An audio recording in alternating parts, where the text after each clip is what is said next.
নাযিল করেছেন।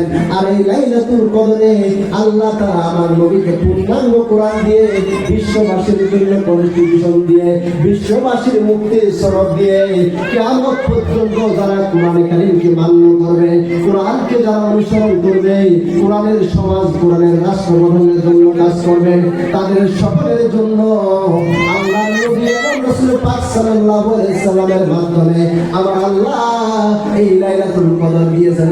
সুবহানাল্লাহ।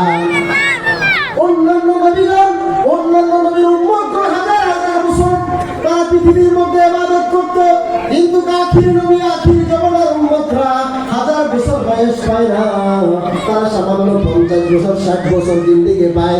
আর এই 50-60 বছর জিন্দেগি তারা আফসোস করে, ইয়া রাসূলুল্লাহ, পূর্বেকার নবী রাসূলের উম্মতরা হাজার হাজার বছর ধরে ইবাদত করে, আমরা কি না বঞ্চিত হব? আল্লাহ বলে, ও হাবিব দোস্ত মুহাম্মদ সাল্লাল্লাহু আলাইহি সাল্লাম, আপনার উম্মতদেরকে হতাশ হতে নিষেধ করেন। আমি আল্লাহ এমন একটি রাত্র দিব, লাইলাতুল খায়রু মিনাল ফিশা, যারা হাজার বছর পূর্বে নবীর উম্মতের ইবাদত করা সত্ত্বেও যে আমল করবে আপনার উম্মতরা, একটি রাত্র কদরের রাত্র ইবাদত করার বদৌলতে আমি আল্লাহ হাজার বছরের চাই বেশি সওয়াব দিব। সুবহানাল্লাহ। আর একটু জোরে বলে সুবহানাল্লাহ।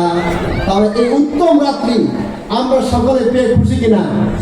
তাহলে আজকের এই রাত্রে আমরা যতটুকু সময় এই দরবারে সামনে আল্লাহ জান্নাতের বাগানে বসে থাকবো, প্রত্যেকটা সময় আল্লাহ এবং রাসূল হাজির নাজির করে আউলিয়া কিরামের নেক সোহবত আমাদের নজর আমাদের উপর আছে। আমরা এই বিশ্বাস আছে কি নাই?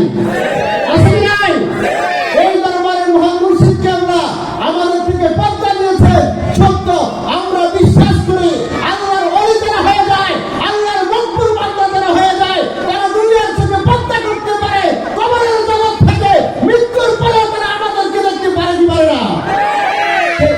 আল্লাহর ওলিদের সেই দরবার শুনে বসে আমরা যারা আজকে শরীক হয়েছি, আমরা তাআলা যারা আমাদের সকলকে সেই সত্যের পথ অনুসরণ করে আউলিয়া কিরামের ন্যায় প্রয়োজন করে প্রত্যেকটি মুহূর্ত যেন আমরা কাটাতে পারি, আল্লাহ কবুল করে সকলে বলে আমিন।